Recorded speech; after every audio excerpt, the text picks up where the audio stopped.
तो सबसे पहले हम लोग बात करेंगे इनको न्यूट्रिएंट्स को कैसे बांटा जाए। पढ़ने के लिए न्यूट्रिएंट्स को कैसे बांटा जाए, तो न्यूट्रिएंट्स को सबसे पहले बांटेंगे उनके कार्य के हिसाब से, ठीक है, कि बॉडी में, शरीर में वो क्या कार्य करते हैं। जैसे सबसे पहले बात करेंगे कि कार्बोहाइड्रेट, ठीक है, या एनर्जी प्रोड्यूसर्स।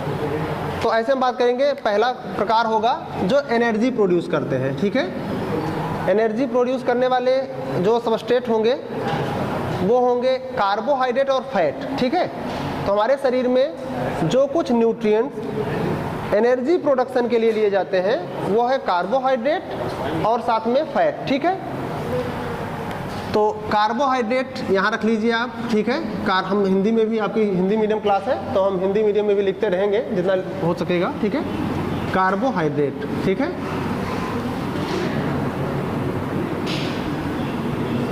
कार्बोहाइड्रेट, ठीक है, और फैट, वसा, ये एनर्जी प्रोडक्शन के लिए जिम्मेदार है। जो मेन एनर्जी प्रोडक्शन के लिए जिम्मेदार है वो कार्बोहाइड्रेट है, और स्टोरेज के तौर पे, फूड स्टोर के तौर पे फैट भी रहता है, और ये भी एनर्जी प्रोडक्शन के लिए रिस्पॉन्सिबल है। इतनी बात हम लोग समझ गए, ठीक है।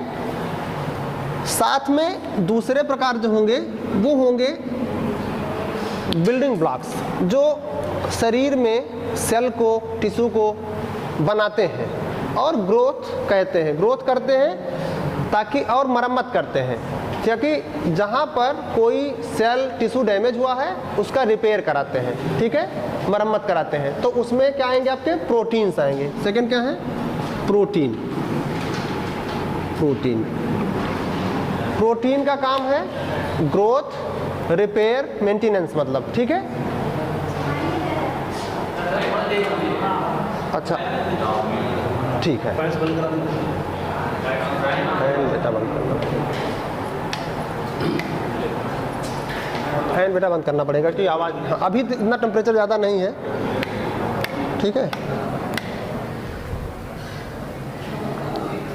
तो जो प्रोटीन का कार्य है हम लोगों ने समझ लिया, क्या करते हैं, ग्रोथ, रिपेयर में इनका कार्य है, ठीक है। तीसरे होंगे मेटाबॉलिक रेगुलेटर्स, ठीक है। मेटाबॉलिक रेगुलेटर मतलब क्या हो गए, उपापचयी नियंत्रक और नियामक। उपापचयी नियंत्रक बेसिकली, ठीक है। तो हम लोग जानते हैं कि शरीर में हजारों बायोकेमिकल रिएक्शन, जैव रासायनिक क्रियाएं लगातार चलती रहती हैं। तो इनको रेगुलेट करने के लिए, जो कुछ और न्यूट्रिएंट ज़रूरत होती है, जिन न्यूट्रिएंट्स की और ज़रूरत होती है, उनको हम लोग रखेंगे मेटाबॉलिक रेगुलेटर्स के तौर पे, यानी उपापचयी नियंत्रक, ठीक है।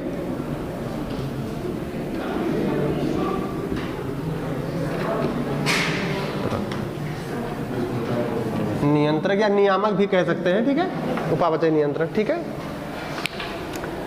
तो ये तीन मेन कैटेगरी में हम लोग पहले न्यूट्रिएंट्स को बांटने वाले हैं, ठीक है। साथ में कुछ हमारा सॉल्वेंट सिस्टम, जो आपके लिए वाटर है, वो सॉल्वेंट सिस्टम का काम करेगा, उसका अपना थर्मल रेगुलेशन का काम होगा, ठीक है। ये आप समझ पे आए। तो सबसे पहले बेटा हम लोग डिस्कस करने वाले हैं कार्बोहाइड्रेट, ठीक है। तो कार्बोहाइड्रेट डिस्कस करने से हम लोग कार्बोहाइड्रेट डिस्कस करना स्टार्ट करते हैं, ठीक है।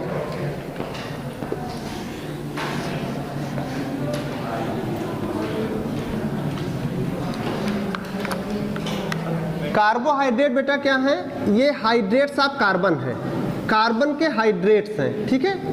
हाइड्रेट्स मतलब वाटर मॉलिक्यूल, और ये कार्बन के हाइड्रेट्स हैं। इनकी डिफिनीशन जो आएगी, कार्बोहाइड्रेट्स आर, केमिस्ट्री में इनकी डिफिनीशन बनेगी हाइड्रेट्स ऑफ कार्बन, ठीक है। और ये बेसिकली होंगे पॉलीहाइड्रॉक्सी एल्डिहाइड या पॉलीहाइड्रॉक्सी कीटोन। क्या होंगे, पॉलीहाइड्रॉक्सी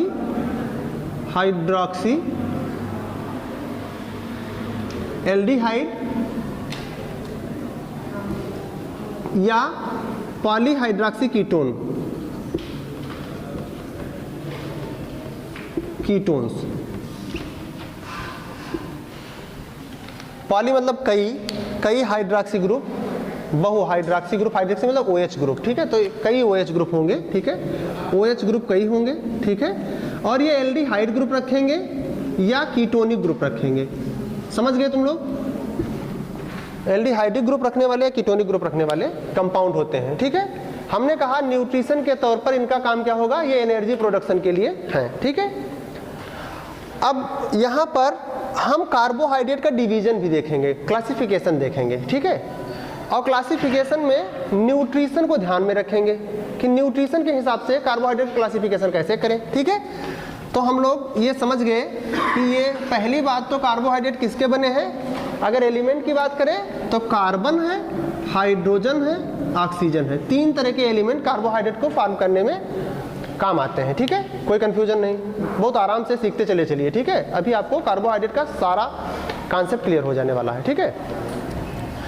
तो यहाँ पर हम लोग पहले कार्बोहाइड्रेट के क्लासिफिकेशन को अब जब देखेंगे तो कार्बोहाइड्रेट की क्लासिफिकेशन को हम लोग एक रखेंगे मोनोसैकेराइड, ठीक है, मोनोसैकेराइड, राइट, ठीक है, मोनोसैकेराइड। और दूसरे रखेंगे डाइसैकेराइड, ठीक है,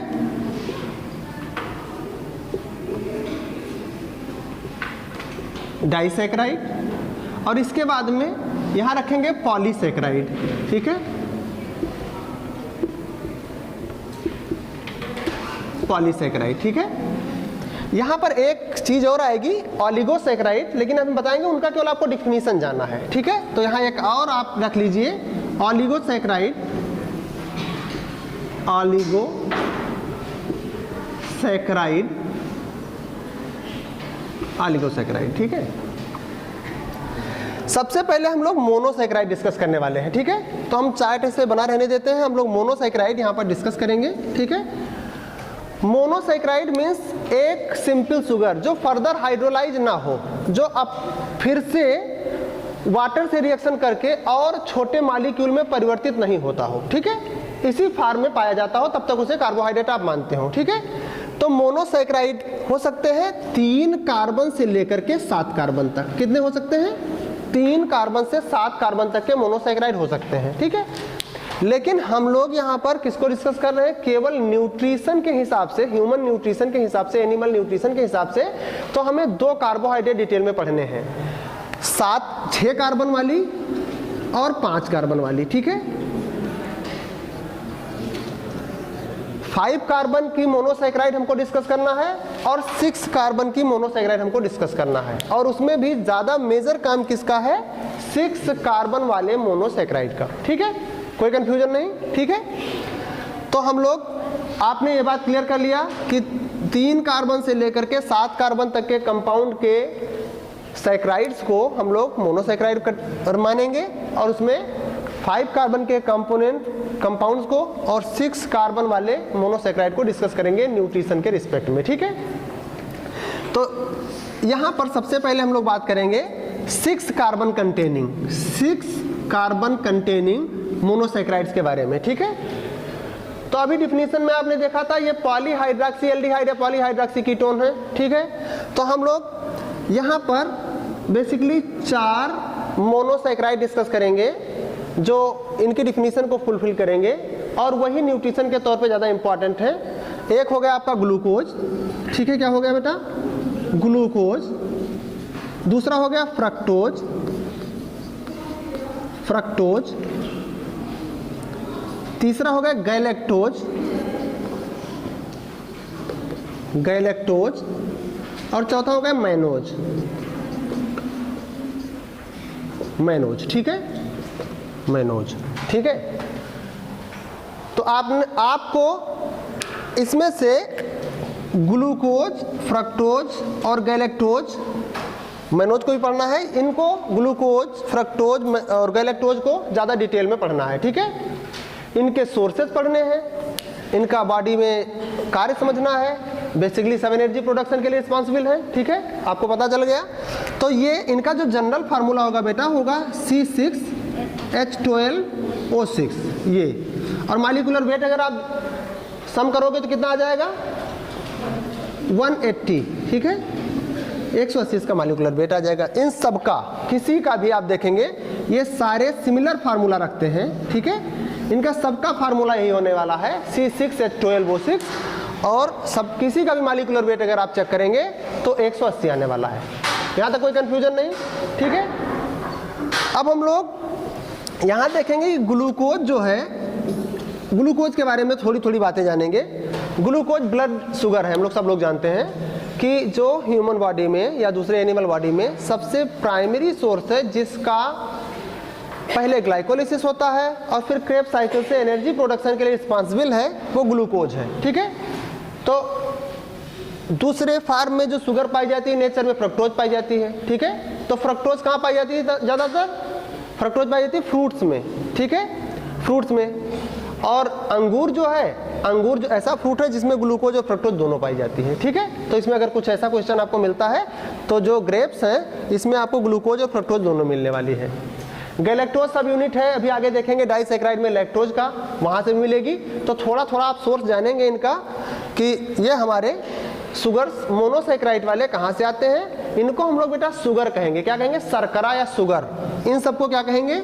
शुगर या शर्करा, यहाँ तक बेटा। इसलिए कि ये मीठे हैं, ये सिंपल सॉल्युबल हैं, ये वाटर में डिजॉल्व हो जाते हैं, ये थोड़े से मिनरल एसिड वगैरह में डिजॉल्व हो जाते हैं और ये मीठे होते हैं, स्वीट इन टेस्ट होते हैं। तो आपने इनके बारे में क्या अच्छी बात समझी है कि ये स्वीट इन टेस्ट हैं, ये मीठे हैं। ठीक है, मीठे, आप याद रखना इसको बेटा, ये मीठे हैं और ये हाइड्रोलाइज हो जाते हैं, डिजॉल्व हो जाते हैं। ठीक है, इतना क्लियर हुआ? ठीक है, अब हमारा दूसरे कैटेगरी में पहुंचेंगे, यहाँ पर आएंगे डाइसैकराइड। ठीक है, डाइसैकराइड में हमको 3 डाइसैकराइड डिटेल में पढ़ना है। ठीक है, एक डाइसैकराइड पढ़ना है आपको सुक्रोज। ठीक है, सुक्रोज। ठीक, तो सुक्रोज को हम लोग केन शुगर कहते हैं, गन्ने की शर्करा। ठीक है, इसे और क्या कहेंगे? Cane sugar. ठीक है, केन शुगर बेटा, गन्ने की शर्करा। ठीक है, और ये अगर डाइसैकराइड है तो ये कैसे बनी हुई है? 2 मोनोसैकराइड से। ठीक है, तो सुक्रोज में 2 जो मोनोसैकराइड हैं, ये एक है ग्लूकोज और दूसरा है फ्रक्टोज। ठीक है, ग्लूकोज और फ्रक्टोज से मिलके बना है। ठीक है, तो एक ग्लूकोज और एक फ्रक्टोज C6H12O6 प्लस C6H12O6, ये दोनों एक कंडेंसेशन रिएक्शन करेंगे जिसमें वाटर मॉलिक्यूल रिलीज हो जाएगा और ये बनाएगा, वाटर मॉलिक्यूल रिलीज होने के बाद क्या बनाएगा बेटा? C12H22O11। यानी डाइसैकराइड का फार्मूला आपको पता चल गया, क्या हो जाएगा? C12H22O11। और इसका जो मॉलिक्यूलर वेट हो जाएगा वो कितना हो जाएगा? 342। समझ गए कैसे? 180 प्लस 180 माइनस 18। ठीक है, तो 360 माइनस 18 आपको 342 का इसमें मिलने वाला है, ये मॉलिक्यूलर वेट डाइसैकराइड का। एक डाइसैकराइड क्लियर हो गया। पहला डाइसैकराइड जिसका नाम सुक्रोज है, ये केन शुगर, गन्ने की शर्करा है। जो आप घर पे शुगर यानी चीनी यूज करते हैं, उसका कोई फार्मूला आपसे पूछा जा रहा है तो वो क्या है? सुक्रोज है। ठीक है, पहला क्लियर हो गया। अब हम लोग ये एक सुक्रोज डाइसैकराइड क्लियर हो गई। दूसरी डाइसैकराइड हमारे पास क्या है? दूसरी डाइसैकराइड बेटा है हमारे पास माल्टोज। माल्टोज, ठीक है, और माल्टोज की दोनों सब यूनिट क्या हैं? ग्लूकोज है। ये ग्लूकोज प्लस ग्लूकोज से बना हुआ है। ठीक है, तो ग्लूकोज, 2 ग्लूकोज, फिर से मॉलिक्यूलर मास इसका, इस डाइसैकराइड की कितना आएगा? 180 प्लस 180, और यहाँ एक वाटर मॉलिक्यूल निकाला है तो आप माइनस 18 करेंगे तो कितना हो जाएगा बेटा? ये हो जाएगा आपका भी 342।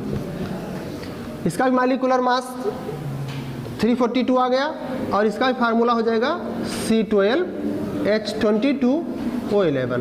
ठीक है, दूसरा डाइसैकराइड क्लियर हो गया। इसकी दोनों सब यूनिट बहुत इंपॉर्टेंट है। ठीक है, अभी आप लोग पूछते हैं। ठीक है, जब थोड़ा और आगे क्लास हो जाएगी तो आपसे पूछते हैं कि क्या क्या याद हो गया। ठीक है, नेक्स्ट, अब हमारा तीसरा डाइसैकराइड बेटा है लैक्टोज। तीसरा 2 ग्लूकोज बेटा, 2 ग्लूकोज, ग्लूकोज की 2 यूनिट। ठीक है, डाइसैकराइड है तो 2 यूनिट होगी, यहाँ पर दोनों यूनिट ग्लूकोज की है। ठीक है, माल्टोज फिर से समझ लो बेटा, माल्टोज जो डाइसैकेराइड है यहाँ पर इसकी 2 सब यूनिट क्या हैं, दोनों ग्लूकोज हैं, glucose plus glucose, glucose. Maltose की दोनों मोनोसैकेराइड यूनिट दोनों ग्लूकोज ही हैं। क्लियर, कोई दिक्कत नहीं। और अगर मास देखेंगे तो 180 इसका 180 इसका, फिर से एक वाटर मॉलिक्यूल निकालेंगे तो आपका माल्टोज मिलेगा। तो माल्टोज का भी मॉलिक्यूलर मास 342 ही आने वाला है। यहाँ तक कोई कंफ्यूजन नहीं। अब हम लोग तीसरा डाइसैकेराइड डिस्कस करेंगे, लैक्टोज। थोड़ा माल्टोज के बारे में ये जान लीजिए कि माल्टोज जो अंकुरित अनाज है, ठीक है, अंकुरित अनाज में मिलने वाली है। तो अगर क्वेश्चन आपको मिलता है कि माल्टोज कहाँ पाई जाती है, जर्मिनेटिंग सीरियल्स, ठीक है, तो आपका अंकुरित अनाज, खास करके अगर आपको कुछ ऐसा फर्मेंटेशन से क्वेश्चन आता है कि जिससे बियर की प्रोडक्शन की जाती है, तो जो बार्ले होता है, जब बार्ले को रखा जाता है थोड़ा वेट करके, उसमें वाटर डाल करके, तो उसमें ये माल्ट शुगर बन जाती है, ठीक है, स्टार्च से कन्वर्जन है उसका। तो यहाँ पर आपको माल्ट कहाँ मिलेगी, माल्टोज कहाँ मिलेगी, ये अंकुरित अनाजों में मिलेगी, ठीक है, इस पर क्वेश्चन आपको मिलेगा, ठीक है। अब हम लोग बात करेंगे तीसरा क्या है, लैक्टोज। लैक्टोज, और लैक्टोज शुगर किससे बनी होती है, ग्लूकोज और गैलेक्टोज से। किससे मिली होती है बेटा, ग्लूकोज प्लस गैलेक्टोज से बनी होती है, ठीक है। तो ग्लूकोज और गैलेक्टोज से बनी होती है। फिर से सबका मॉलिक्यूलर मास हमने बताया है, किसी भी सब यूनिट का 180 होने वाला है, तो 342 इसका भी ओवरऑल मॉलिक्यूलर मास आ जाएगा। लैक्टोज का फार्मूला भी C12H22 और O11 होगा, ठीक है। इतनी बात क्लियर। डाइसैकेराइड तक हम लोगों ने सीख लिया। और जब कोई मोनोसैकेराइड मॉलिक्यूल डाइसैकेराइड बनाते हैं, ऑलिगोसैकेराइड बनाते हैं, पॉलीसैकेराइड बनाते हैं, तो इनके बीच ग्लाइकोसिडिक बांड आता है। क्या बांड आता है, ग्लाइकोसिडिक लिंकेज, ग्लाइकोसिडिक बांड। तो आप ये भी जानिए कि इन सबको जोड़ने वाले बांड को क्या कहते हैं, ग्लाइकोसिडिक लिंकेज या बॉन्ड, ठीक है। ग्लाइकोसिडिक बांड बेटा किसी भी 2 मोनोसैकेराइड को जोड़ेंगे आप, कभी कोई भी पॉलीमर बनेगा शुगर बेस यानी कार्बोहाइड्रेट का कोई भी पॉलीसैकेराइड बनाए तो उसमें कौन सी लिंकेज आएगी, ग्लाइकोसिडिक लिंकेज। प्रोटीन में भी आपको पेप्टाइड लिंकेज, एमाइड लिंकेज बताएंगे, और लिपिड में एस्टर लिंकेज बताएंगे। ये तीनों लिंकेज, तीनों बांड बहुत इंपॉर्टेंट हैं। तो सबसे पहले आप समझ गए, ग्लाइकोसिडिक लिंकेज कार्बोहाइड्रेट की सब यूनिट को जोड़ने के लिए यूज होने वाले, बनने वाले बांड हैं, ठीक है। अब हम लोग बात करते हैं यहाँ पर ऑलिगोसैकेराइड के लिए। केवल आपको एक बात जाननी है, ऑलिगोसैकेराइड 2 से अधिक यानी कम से कम 3 मोनोसैकेराइड हो, 3 से लेकर 10 मोनोसैकेराइड अगर जुड़ करके कोई पॉलीमर बनाते हैं तो उसे हम लोग ऑलिगोसैकेराइड के डिफिनीशन में रखेंगे, ठीक है। ऑलिगोसैकेराइड के डिफिनीशन में आप क्या रखेंगे, केवल एक लाइन जाननी है आपको कि 3 से लेकर 10 सब यूनिट अगर हैं तो उनको ऑलिगोसैकेराइड आप रख लीजिए, ठीक है। अब इसके बाद में यहाँ पर पहुँच जाएंगे पॉलीसैकेराइड में, ठीक है। तो पॉलीसैकेराइड जो आपके आ जाएंगे, ये फूड के तौर पर जो इम्पॉर्टेंट पॉलीसैकेराइड हैं, ये फूड में हम कौन से पॉलीसैकेराइड लेते हैं, इनसे बात स्टार्ट करेंगे, ठीक है। तो स्टार्च, सबसे पहले क्या पढ़ेंगे बेटा, स्टार्च पढ़ेंगे, ठीक है, स्टार्च पढ़ेंगे, ठीक है। और स्टार्च क्या है, स्टार्च पॉलीसैकेराइड है ग्लूकोज के। स्टार्च किससे बना हुआ है, ग्लूकोज से बना हुआ है, ठीक है। तो इसका मोनोसैकेराइड, सॉरी, इसका मोनोमर क्या हो जाएगा, ग्लूकोज हो जाएगा, ठीक है। अब जो स्टार्च का थोड़ा सा स्ट्रक्चर आपको और ढंग से देखना है, ठीक है। स्टार्च को एमाइलम भी कहेंगे। और आपने ओलिगोसैकेराइड बताया, जो है 3 से 10 इसमें आपने मोनोसैकेराइड्स बताए हैं। हाँ। तो ये पॉलीसैकेराइड या उसमें ओलिगोसैकेराइड में, देखो जब स्पेसिफिक कैरेक्टर आ जाए, अगर आपको ओलिगोसैकेराइड कहीं समझाने को या क्वेश्चन मिल जाए तब आप स्पेसिफिक सैकेराइड, ओलिगोसैकेराइड बोलेंगे। अदरवाइज 3 के बाद सब पॉलीसैकेराइड हो गए, यानी सारे ओलिगोसैकेराइड पॉलीसैकेराइड के तो पार्ट हैं, ठीक है, समझ गए। लेकिन सारे पॉलीसैकेराइड ऑलिगोसैकेराइड नहीं हो सकते। बड़ी सी शुगर अगर कोई है, मतलब आपका सेलुलोज है, ठीक है, कोई कॉटन है, सेलुलोज है, तो सेलुलोज ऑलिगोसैकेराइड नहीं है, उसमें तो हजारों मॉलिक्यूल जुड़े हुए हैं। लेकिन एक स्पेसिफिक कैटेगरी भी है जो 3 से 10 मोनोसेकेराइड तक के कैटेगरी को एक और नाम दे दिया गया ऑलिगोसेकेराइड, ठीक है। तो इसमें कोई कंफ्यूजन मत रखिए, ठीक है। ये ऑलिगोसेकेराइड आप पॉलीसेकेराइड मान लेंगे, कोई कंफ्यूजन नहीं है। लेकिन जब स्पेसिफिक बात आएगी कि 3 से 10 मोनोसेकेराइड, जैसे रेफिनोज है बेटा, रेफिनोज में 3 ग्लूकोज है, सॉरी ग्लूकोज नहीं, ग्लूकोज, गैलेक्टोज और आपका फ्रक्टोज, तीनों मोनोमर जो आप अभी पढ़े हैं मेन वाले। तो रेफिनोज क्या होगा? तो रेफिनोज आ रहा है क्वेश्चन कि रेफिनोज इज ये ऑलिगोसेकेराइड पॉलीसेकेराइड बोथ, तो बोथ हो गया। केवल ऑलिगोसेकेराइड पॉलीसेकेराइड मोनोसेकेराइड प्रोटीन, तब आपको ऑलिगोसेकेराइड टिक करना है। ये अच्छा क्वेश्चन था, यहाँ कंफ्यूजन हो जाती है आपको। ऑलिगोसेकेराइड एक स्पेसिफिक ग्रुप के छोटे छोटे शुगर मॉलिक्यूल हैं जिसमें 3 सब यूनिट से लेकर के 10 सब यूनिट तक आपके मोनोमर हो सकते हैं, ठीक है, ठीक है। अब बेटा स्टार्च ग्लूकोज के बने हुए हैं, तो स्टार्च को हम लोग एमाइलम भी कहते हैं, ठीक है, एमाइलम भी कहते हैं। एमाइलम भी नाम से आएगा तो आप स्टार्च मानेंगे। इसमें 2 पार्ट होते हैं स्टार्च। हम लोग डिटेल में क्यों स्टार्च पढ़ते हैं? आपके फूड में पोटैटो है, अनाज है, चावल है, गेहूं है, जो हम लोग ज़्यादातर कार्बोहाइड्रेट फूड के तौर पे लेते हैं ह्यूमन न्यूट्रिशन में, उसमें स्टार्च का बहुत ज़्यादा पार्ट होता है, बहुत ज़्यादा रोल होता है। तो हम लोग जो स्टार्च है, स्टार्च में 2 पार्ट होगा, एक होगा एमाइलोज, क्या होगा बेटा? एमाइलोज, और दूसरा एमाइलोपेक्टिन, एमाइलोपेक्टिन, एमाइलोपेक्टिन। तो जो एमाइलोज होता है ये वाटर सॉल्युबल होता है। बड़े ध्यान से सीखते चले चलिएगा, धीरे धीरे कॉम्प्लेक्स होंगी चीजें, ठीक है।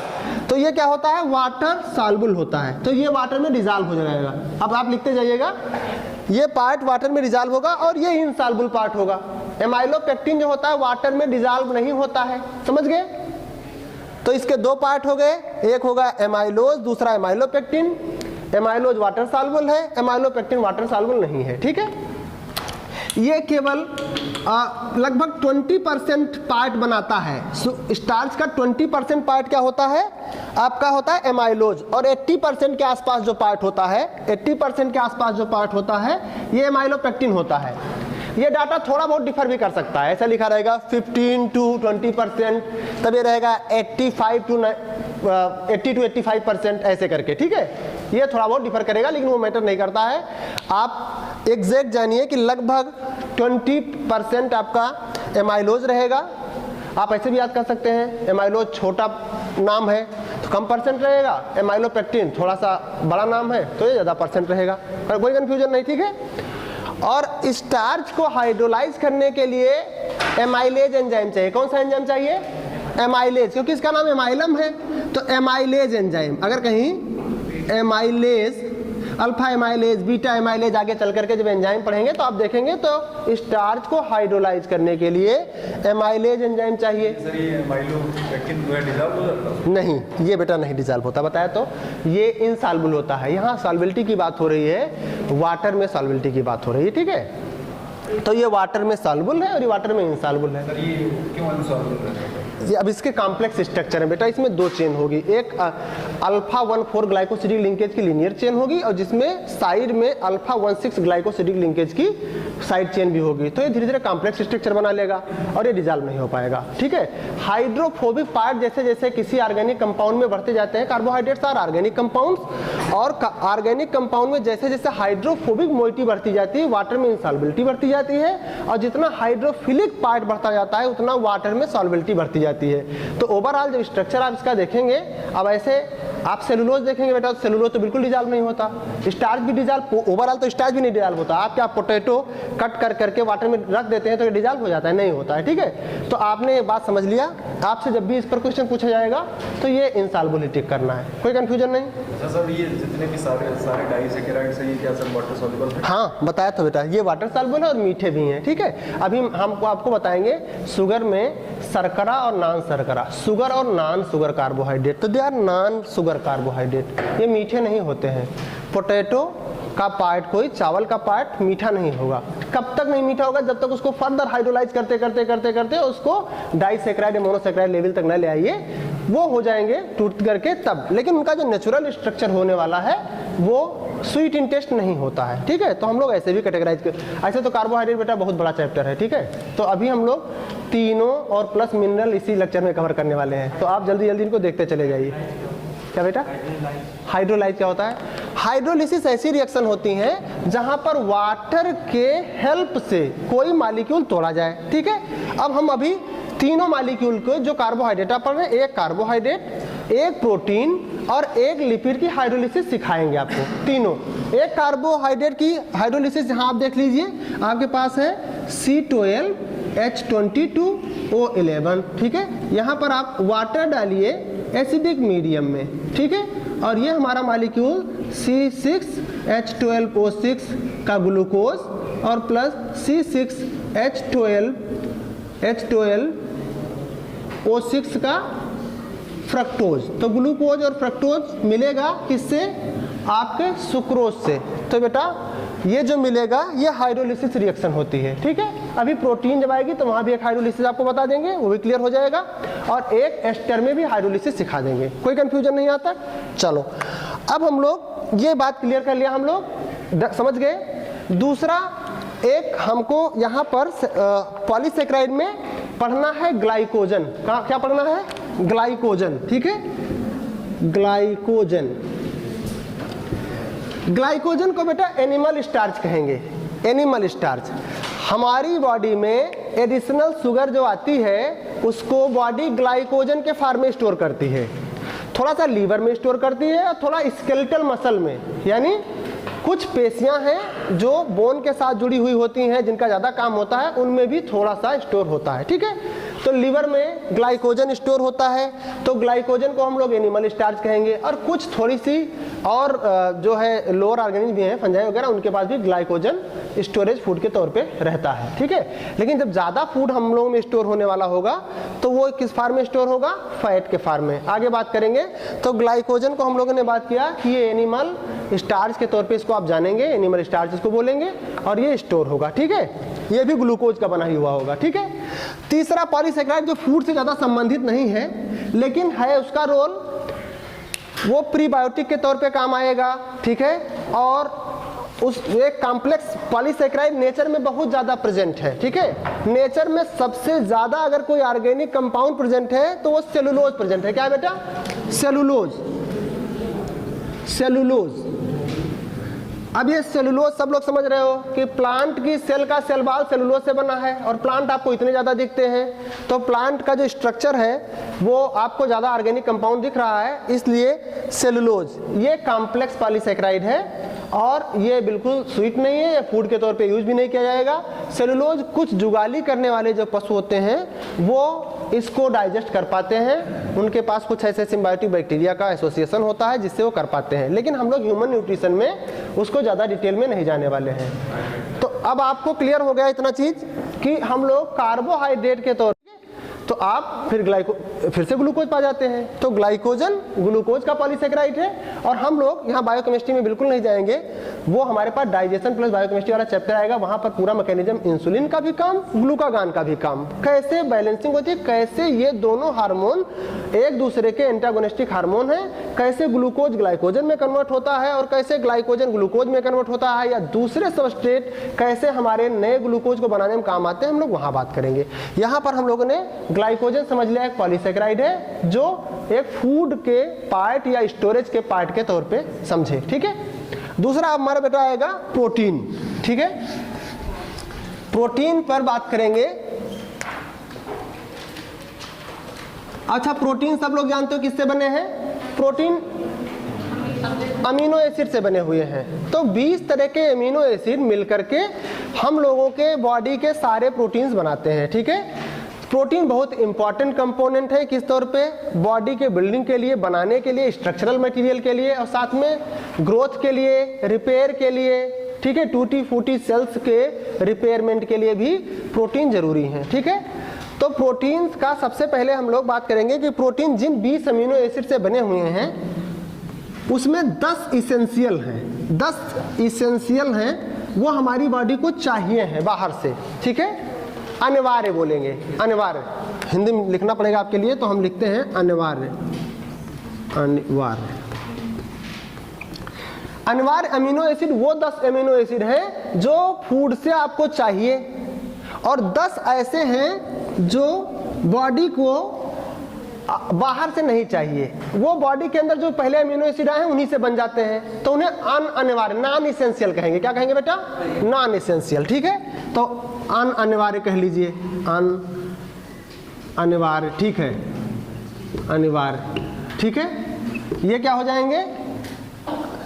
ये बॉडी में बन जाते हैं।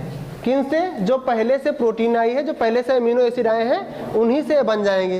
इसमें कोई कंफ्यूजन नहीं। ठीक है, इसमें 2 ऐसे अमीनो एसिड भी हैं जो बच्चों में तो चाहिए लेकिन वयस्कों में बन जाते हैं, तो उन्हें सेमी इसेंशियल कह लेंगे। वो है आर्जिनिन और हिस्टिडीन। 2, ठीक है, आर्जिनिन और हिस्टिडीन।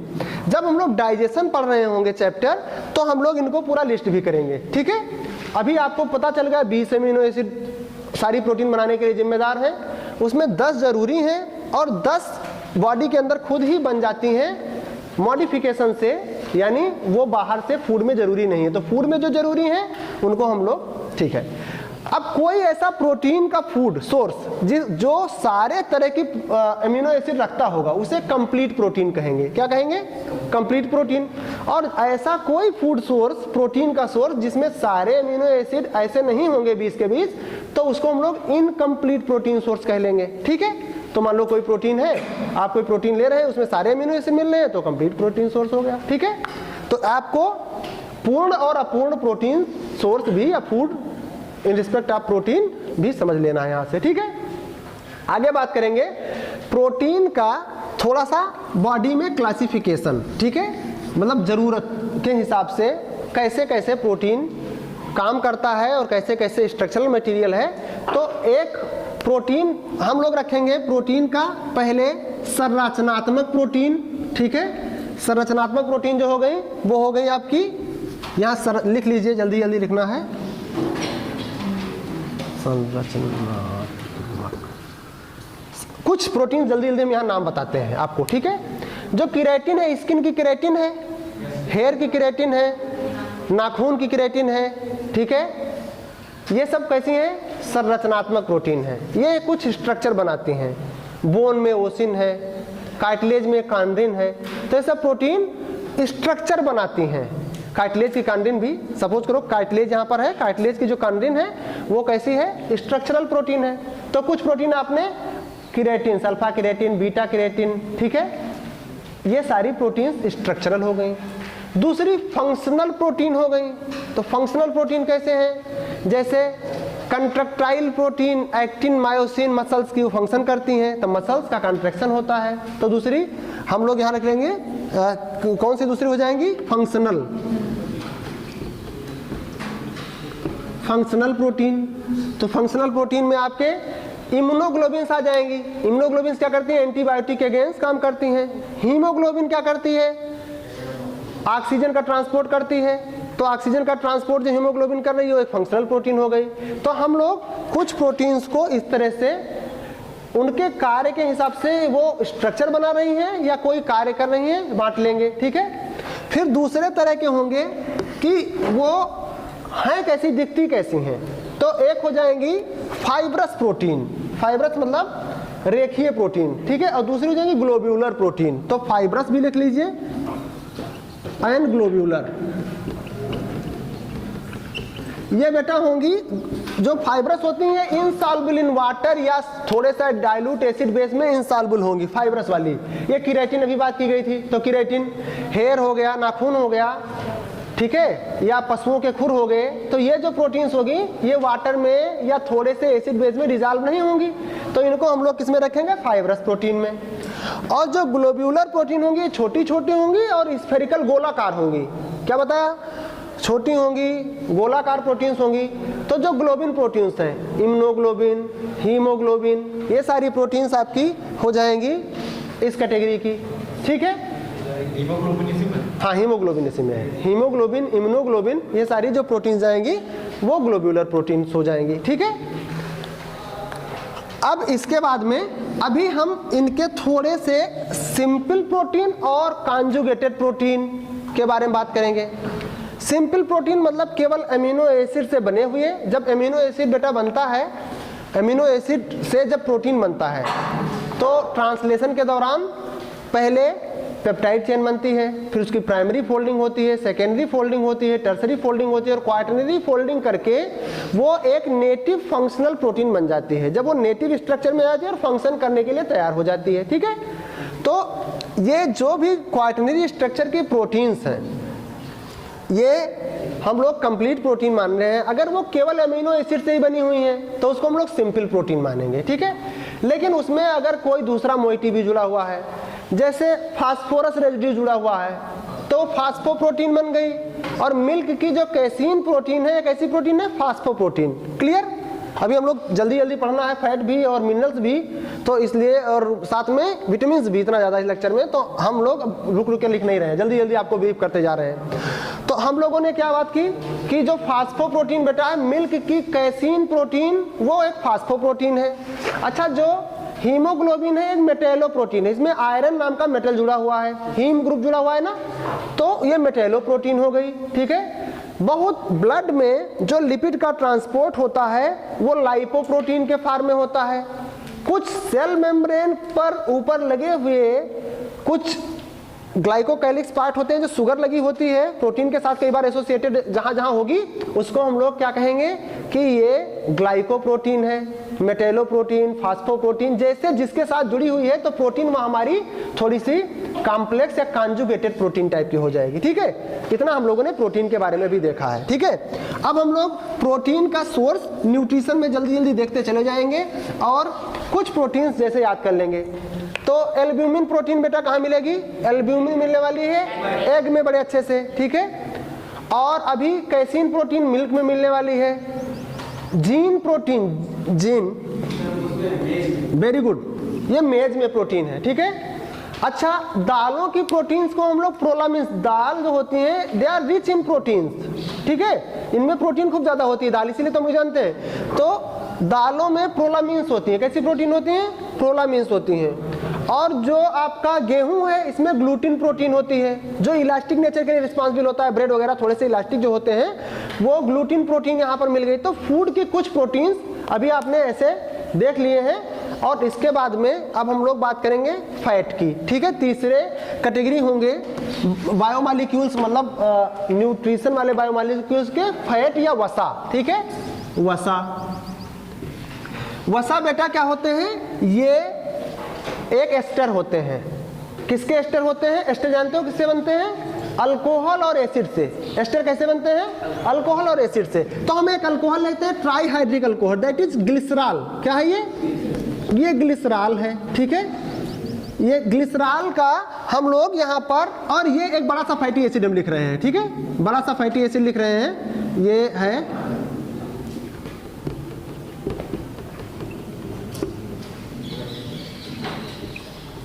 ये एक फैटी एसिड है बड़ा सा, ठीक है। तो आप क्या करेंगे, यहां से एक वाटर मॉलिक्यूल, अभी कुछ कंडेंसेशन रिएक्शन बच्चे पूछ रहे थे तो कंडेंसेशन हो जाएगी, ठीक है।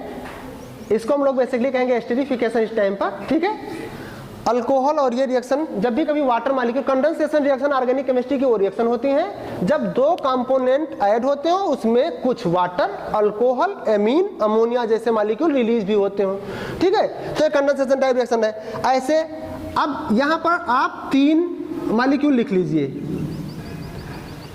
बेसिकली आपको ऐसे नहीं लिखना है, नहीं फिर ऑर्गेनिक केमिस्ट्री के हिसाब से गलत हो जाएगा, ठीक है। हमने ये कुछ लिख दिया N, ठीक है। और ऐसे 3 मॉलिक्यूल आप, और ऐसे तीनों को जोड़ लेंगे तो आपके पास एस्टर मिलेंगे और ये बन जाएंगे फैट। समझ गए फैट? अब फैट में कोई कंफ्यूजन नहीं है, यानी हम लोग फैट ऐसे लिखे ले रहे हैं, कुछ ऐसे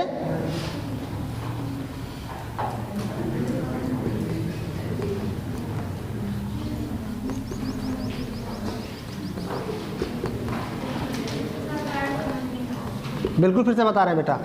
फैट मॉलिक्यूल जो होते हैं ये एस्टर होते हैं, ठीक है। पहले अब यहाँ से पढ़िए तो आपको समझ में आ जाएगा।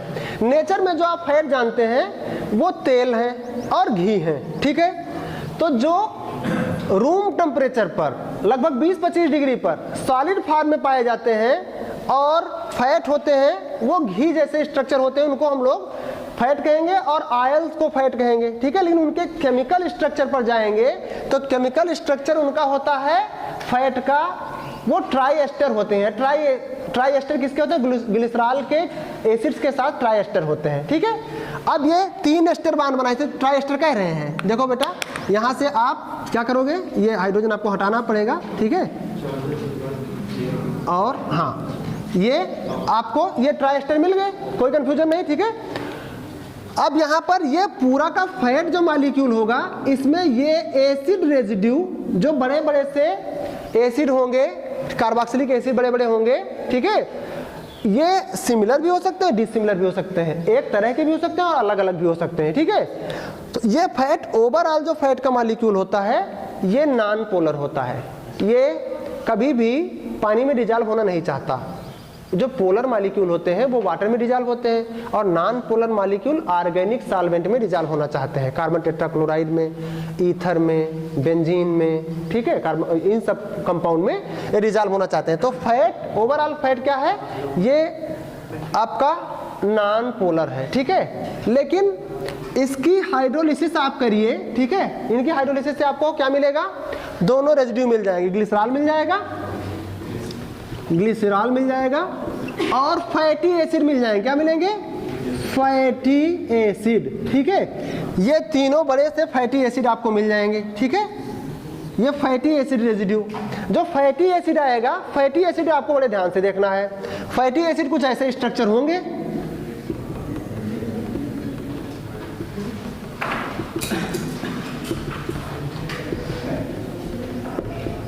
ऐसे। ये जनरली इवन नंबर कार्बन रखेंगे, तो हम लोग यहाँ पर कुछ यन कर दें, ओवरऑल फैटी एसिड जो होंगे ये इवन नंबर के कार्बन रखेंगे, क्लियर।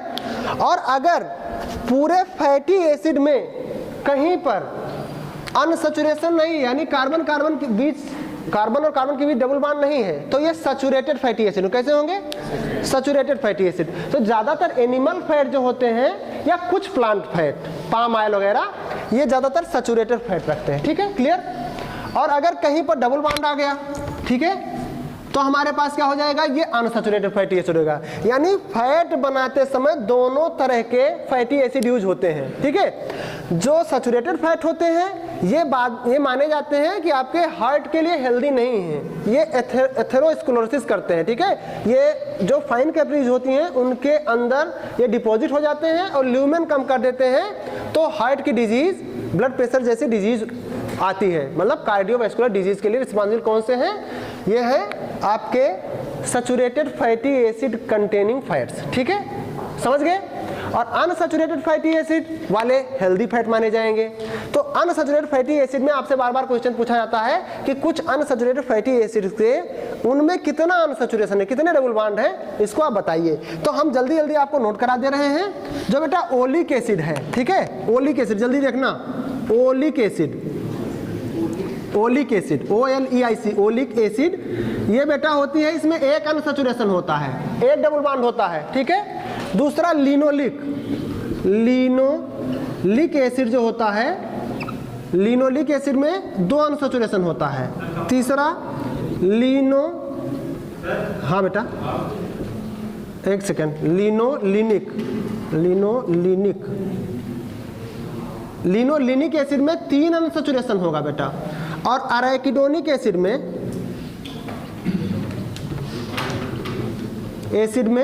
4 अनसैचुरेशन होगा, ठीक है। अब कोई बच्चा कुछ पूछ रहा था,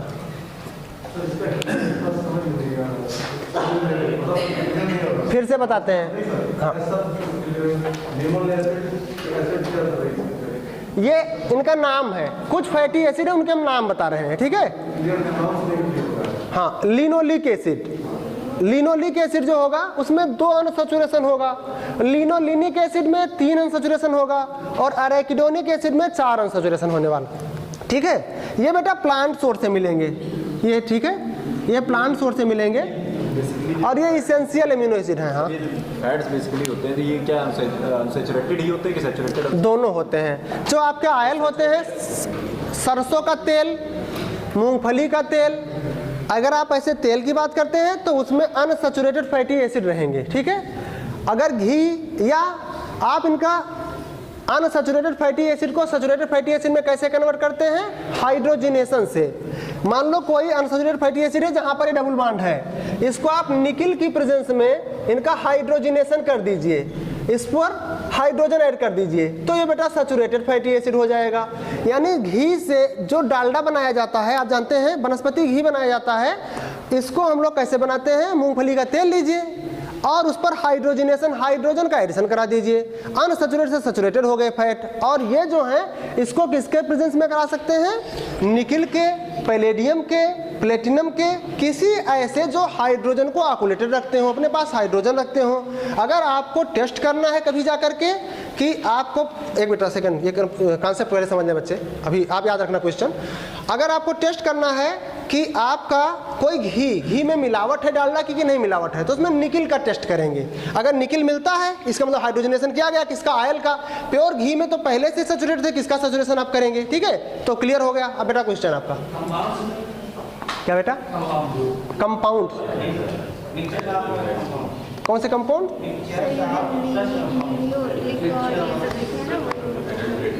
फिर से बेटा आप मार्क्स निकल, समझ में नहीं आया क्वेश्चन। कौन से? ये कहाँ पाए जाएंगे? अभी तो बता रहे हैं ऑयल में। हाँ, कंपाउंड पाया जाएगा। अभी बेटा क्वेश्चन आप पूछ लेना, नहीं समझ पा रहे हैं आपको क्वेश्चन, अभी जैसे क्लास खत्म होगी पूछ लेना, ठीक है? तो ये क्लियर हो गया ना, सैचुरेटेड और सैचुरेटेड फैटी एसिड क्लियर हो गया, ठीक है? आपने हाइड्रोजनेशन में निकिल बताया, हाइड्रोजन बताया है, तो ये निकिल हाइड्रोजन एक साथ मिलेंगे ना। जैसे मान लिया आप ऑयल से बना रहे हैं, उसमें निकिल हाइड्रोजन दोनों रहता है। नहीं देखो बेटा, एक नहीं, कोई दिक्कत नहीं, ये क्वेश्चन के लिए तो बेचारे आते हैं, ठीक है, बहुत इंपॉर्टेंट बात है। यहाँ पर एक क्वेश्चन है बच्चे का कि जो निकिल है, ये निकिल टेस्ट हमने क्यों बता दिया, ठीक है? असल में कुछ हैवी मेटल्स की प्रॉपर्टी होती है, वो एड्जॉर्प्शन प्रॉपर्टी शो करते हैं। एड्जॉर्प्शन आप जान रहे हो ना? एड्जॉर्प्शन प्रॉपर्टी सरफेस फिनोमेना होता है। कभी कोई मॉलिक्यूल आकर के किसी बल्क मॉलिक्यूल के सरफेस पर किसी केमिकल एक्टिविटी से, यानी केमिजॉर्प्शन या फिजिकल फोर्स ऑफ अट्रैक्शन से अगर वो एड्जॉर्ब हो जाता है, तो इस प्रोसेस को एड्जॉर्प्शन कहते हैं। सरफेस पर एड्जॉर्ब हो गया, ठीक है?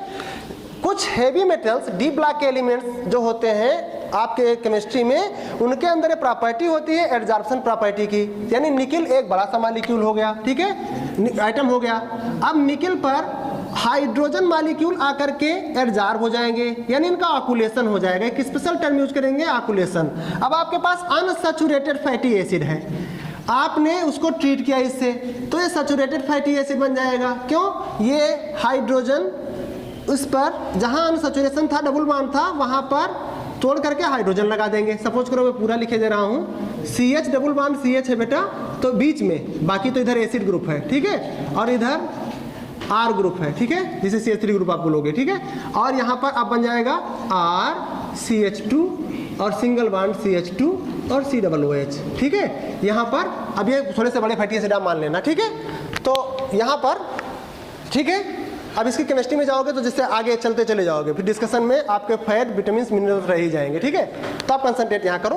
क्वेश्चंस आपको जो पूछना है, अभी मैं खाली हो जाऊंगा, फिर क्वेश्चंस पूछना, ठीक है बेटा। हाइड्रोजनेशन में निकिल हो गया, पैलेडियम हो गया, और प्लेटिनम हो गया बेटा। हाइड्रोजन से प्लेटिनम भी यूज कर सकते हैं अगर थोड़ी सी ऑर्गेनिक केमिस्ट्री में चल रहे हो, ठीक है। सेबाथियर-सैंड्रेंस रिडक्शन पे चलिए। सेबाथियर-सैंड्रेंस रिडक्शन क्या कहता है कि जब कभी अनसैचुरेटेड कंपाउंड्स को सैचुरेटेड कंपाउंड में कन्वर्ट किया जाता है, एल्कीन को एल्केन में कन्वर्ट किया जाता है, तो हम लोग यहाँ पर निकिल, प्लेटिनम और पैलेडियम को यूज कर सकते हैं। वहाँ रेनी निकल भी यूज कर सकते थे, कुछ टेम्परेचर 300 डिग्री के आसपास था, ठीक है। वहाँ केमिस्ट्री भी आपको जरूरी है पढ़ना, ठीक है। प्लेटिनम जनरली हाई टेम्परेचर पे यूज करते हैं ना सर। अब वो एक्टिविटी पे डिपेंड करने वाला है, ठीक है।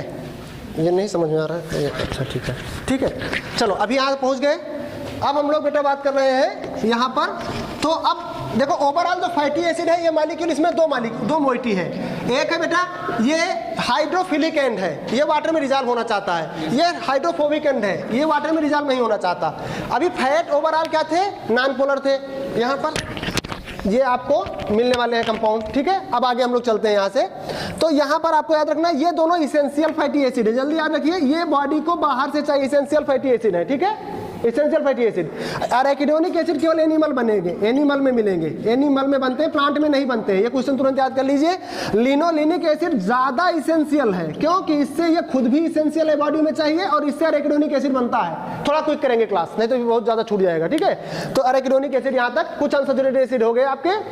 अब याद रखना, अगर केवल क्वेश्चन आपसे पूछा जाता है कि सैचुरेटेड अनसैचुरेटेड, जैसे लिखा है स्टेरिक, पामिटिक, ऐसे कुछ एसिड लिखे हैं इधर, अब नाम नहीं, तो वहां पर आप याद रखना कि आपके लेवल पे जो आएगा, अगर कहीं ओ दिख रहा है, ठीक है बेटा, ओ दिख रहा है तो उसको अनसैचुरेटेड लगा लेना, ठीक है। और जिसमें पाल्मिटिक ऐसा कुछ आएगा, उसमें क्या रहेगा, ओ नहीं मिलेगा, ठीक है। आपके लेवल पे क्वेश्चन सॉल्व हो जाएगा, ठीक है। दूसरा इंपॉर्टेंट बात, आप ओलिक एसिड छोटा नाम एक, थोड़ा और बड़ा नाम है तो 2 अनसैचुरेशन, और बड़ा नाम है तो 3 अनसैचुरेशन, सबसे बड़ा नाम है तो 4 अनसैचुरेशन। अगर नंबर पूछा जाता तो आपका क्वेश्चन सॉल्व हो जाने वाला है, कोई कंफ्यूजन नहीं। पाल्मिटेलिक एसिड बेटा देखो, बहुत बढ़िया क्वेश्चन है इस बच्चे का। एक अनसैचुरेशन पाल्मिटेलिक एसिड में भी है, यहाँ के ऊपर पाल्मिटेलिक एसिड, पाल्मेटोलिक एसिड, ठीक है, यहाँ पर भी, और एक पामिटिक एसिड है, जहां ओ नहीं आएगा, जिसमें ओ आएगा उसमें एक अनसैचुरेटेड लगा देना। कॉन्सेप्ट अभी भी लागू हो रहा है, ठीक है। यहाँ पर नहीं मिलेगा, अभी सबका लिख नहीं रहे हैं, अभी आपको नोट्स दे देंगे, लिख डालना, क्योंकि अभी हमें पूरा फैट के साथ में विटामिन मिनरल भी कंप्लीट कराना है, ठीक है। चलो आगे पहुंचो।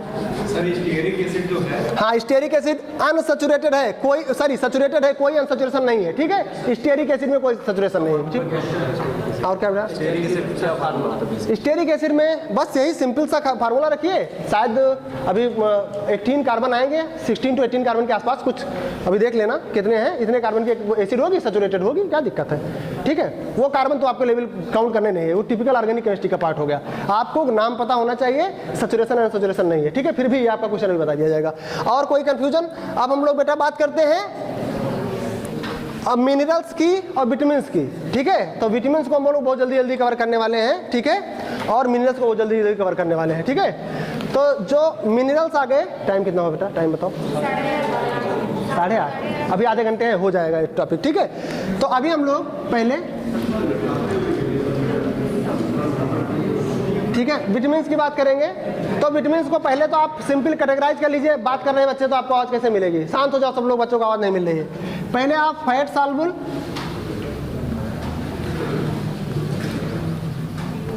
एंड वाटर सॉल्युबल में क्लियर कीजिए।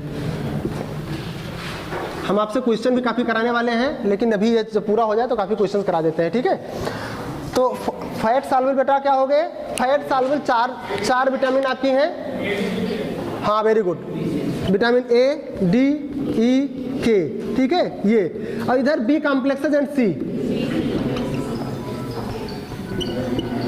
एंड विटामिन सी, इधर ये जो आपके रहेंगे ये आपके हो जाने वाले हैं वाटर सॉल्युबल। तो जो फैट में डिजॉल्व होंगे वो बॉडी में स्टोर हो सकते हैं। क्यों? लीवर में फैट स्टोर होता है, एडिपोज टिश्यू में फैट स्टोर होता है। वहाँ बहुत चीज़ें फैट में छूट गई जो थोड़ी फिजियोलॉजी से संबंधित थी, लेकिन चलो जब जहाँ याद आएगा तो बताया जाएगा। तो फैट सॉल्युबल विटामिन बॉडी में स्टोर हो जाती हैं, और वाटर सॉल्युबल विटामिन की डेली इंटेक जरूरत होती है। मतलब क्यों? वो स्टोर होती नहीं है, वो तो जैसे विटामिन सी है तो बॉडी में आएगा और बॉडी से वाटर सॉल्युबल तो निकल जाएगा। तो हम लोग यहाँ बात कर रहे हैं फैट सॉल्युबल में ए का नाम बेटा क्या है, रेटिनॉल। अब सब जल्दी जल्दी नोट करते जाओ। रेटिनॉल है और इसका प्रिकर्सर है बीटा कैरोटीन, यानी कैरोटीन, गाजर वाली कैरोटीन इसका प्रिकर्सर है, इससे बन सकता है, ठीक है। और ये इसके ना होने से जीरोप्थैल्मिया डिजीज या नाइट ब्लाइंडनेस डिजीज हो जाती है। तो डिफिशियंसी डिजीज, आप यहाँ एक लाइन और याद कर लीजिए, डिफिशियंसी डिजीज वो डिजीज होती हैं जो किसी की क्या आपूर्ति ना होने पर, मतलब बेसिकली विटामिन की आपूर्ति ना होने पे होती है, तो डिफिशियंसी डिजीज में आएंगे। विटामिन की कमी से होने वाली डिजीज डिफिशियंसी डिजीज में आएंगे। और आपका यहाँ डिफिशियंसी डिजीज जो होने वाला है वो क्या होगा, पहले वाले में विटामिन ए में क्या होगा बताओ, रतौंधी, नाइट ब्लाइंडनेस, जीरोप्थैल्मिया, ठीक है, ये दोनों डिजीज आप मान लीजिए, ठीक है। विटामिन डी में बेटा डी, हाँ ये क्रिएटिनाइजेशन बेटा है कार्निया के आसपास, ठीक है। तो इससे क्या होता है कि ये भी एक वजह से होता है फैट सॉल्युबल। इसमें बेटा ये केवल विटामिन ए ना आने से, प्रॉपर विटामिन ए कंसंट्रेशन शरीर में ना आने से ये प्रॉब्लम हो जाती है, ठीक है। और दूसरा है डी पे आओ, जल्दी जल्दी इसको पूरा कर लेते हैं। डी पे जो आएगा वो डी विटामिन में क्या रहेगा, आपके कुछ कैल्सीफेरॉल्स होते हैं, ये बेसिकली बॉडी में थोड़ी केमिकल एक्टिविटी भी इनकी होती है सनलाइट की प्रेजेंस में, और स्किन पर थोड़ा लीवर में पूरी फंक्शनिंग। आपको विटामिन बी बायोसिंथेसिस बहुत बड़ा चैप्टर है, वहाँ आपको नहीं जाना है, केवल इतना जानना है कि ये थोड़ा सा रोल होता है सनलाइट का भी इसके, क्या कहेंगे, और बाहर से भी विटामिन डी ली जाएगी। विटामिन डी ज़्यादातर एनिमल सोर्स से ली जाएगी। और यहाँ पर कुछ जो इसका डिजीज़ होने वाला है, इसकी डिफिशियंसी डिजीज, दो तरह की डिजीज आपको याद करनी है। एक, अगर वो चिल्ड्रेन में या छोटे बच्चों में विटामिन डी नहीं आती है तो रिकेट्स यानी सूखा रोग हो जाएगा। और बड़े लोगों में, एडल्ट में अगर विटामिन डी लगातार नहीं मिलती है तो ऑस्टोमलेशिया नाम का रोग हो जाएगा। ठीक है, ऑस्टोमलेशिया, ऑस्टोमलेशिया, ठीक है, ऑस्टोमलोसिया करके। ठीक है, अच्छा फिर विटामिन ई पर आ जाइए। ई ज़्यादातर अंकुरित अनाज वगैरह में मिलने वाली विटामिन है। क्या नाम है? टोकोफेरॉल नाम है। और इसके बाद में ये जो आपका है ये क्या है? Anti sterility vitamin, beauty vitamin के नाम से जाना जाता है। ठीक है, तो इसकी डिफिशियंसी से स्टेरिलिटी या जो है इनफर्टिलिटी भी हो जाती है। ठीक है, फिर के विटामिन, विटामिन के क्या नाम है? फेलोक्विनोन, क्या नाम है बताओ? हाँ, ठीक है। तो अब बताओ इसके बाद ये क्या करने वाला है? विटामिन डी क्या है? विटामिन के ब्लड क्लॉटिंग के लिए अच्छी बात है। अगर ये नहीं होगा तो सीवियर ब्लड लॉस होने वाला है, ब्लड क्लॉटिंग वाली। ठीक है, अभी बेटा हम आपको याद करा दे रहे हैं, परेशान ना हो। अभी जनरल चीजें देख लीजिए, कुछ मिनरल्स के बारे में जनरल देख लीजिए, जो अभी आधा घंटा है उसमें सारी बातें एक बार हम तेजी से बोल देंगे, आप सुन लीजिएगा। ठीक है, क्योंकि फिर ठीक है general concept. B complexes vitamin जो है वाटर सॉल्युबल है। इसमें B1 आपका, थायमीन क्या है? कुछ जो आपके पास किसमें ज्यादा मिलेगा थायमीन बताओ? जो ग्रेन्स है, गेहूं है, इसकी जो भूसी होती है, बाहर की कवर होती है, राइस की जो बाहर की कवर होती है, इस पर ये मिलने वाला है ज़्यादातर। ठीक है, और ना होने से बेरी नाम का डिजीज हो जाता है, पॉलीन्यूराइटिस भी हो जाता है, नर्वस सिस्टम में वीक हो जाता है। ठीक है, विटामिन B2 में क्या होगा? राइबोफ्लोविन बेटा, ये चिलोसिस नाम का डिजीज, अगर विटामिन B2 नहीं मिल रहा है लगातार। C ना मिलने से स्कर्वी हो जाने वाला है। लीमन सिट्रस फ्रूट में सबसे ज्यादा मिलने वाला है। इस पर ज्यादा काम, आराम सिंपल है, पढ़ लोगे। नहीं तो अभी जब डाइजेशन वाला चैप्टर आएगा तो फिर से इसको वहाँ करा देना है। फिर और क्या हो गया आपका? Niacin, pellagra. ठीक है, नियासिन नहीं होगा, पेलाग्रा हो जाएगा। Nicotinamide, PP vitamin, pantothenic acid, और क्या हो गया? विटामिन H बेटा, विटामिन H जो हो गया, और vitamin B17, anti cancer vitamin. ठीक है, अभी मैं इसको नोट करा दे रहा हूँ। लिपोइक एसिड किसमें? एसिड में, वाटर सॉल्युबल रहता है। कहाँ पर विटामिन है? हाँ, अभी बताते हैं बेटा। ठीक है, तो बताया जाएगा। सारा वाटर सॉल्युबल रहता है, लेकिन एक ठीक है, जो जनरल बातें बताई गई हैं ये यहाँ तक क्लियर है, इसमें कोई कंसेप्ट नहीं है। जो थोड़े बहुत एक एक्सेप्शंस हैं वो भी बताए जाएंगे आपको। ठीक है, तो अभी इसके बाद में आप बेटा मिनरल पे पहुँच जाओ।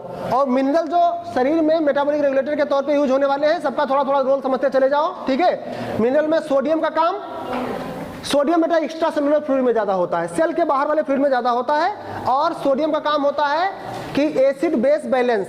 ठीक है, एसिड बेस बैलेंस काम होता है। और साल्ट का तो वाटर रिटेंशन कैपेसिटी, बॉडी में वाटर रोकने के लिए काम आता है। नर्व के कंडक्शन में काम आता है।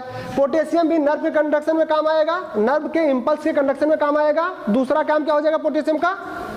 पोटेशियम का जो सेकेंड काम हो जाएगा बेटा, ये आपका इलेक्ट्रोलाइट बैलेंस में, पीएच बैलेंस में भी काम आने वाला है। कैल्शियम कहाँ काम आएगा? बोन बनाने में, ठीक है, टीथ बनाने में, ब्लड क्लॉटिंग में, नर्व कंडक्शन में, और ठीक है, ये इसका इंपॉर्टेंट काम होगा कैल्शियम का। कैल्शियम के सोर्सेज वगैरह तो सबके जान रहे हो, अभी बताया जाएगा, कोई दिक्कत नहीं है। फिर इसके बाद क्या आ गया आपका? कुछ और आयन, जिंक जो है कुछ एंजाइम की एक्टिविटी में काम आएगा, कार्बोनिक एनहाइड्रेट के लिए काम आएगा। ठीक है, कुछ और भी मिनरल्स आपको समझने हैं इसमें। आयरन हीमोग्लोबिन बनाने में काम आएगा। ठीक है, तो अभी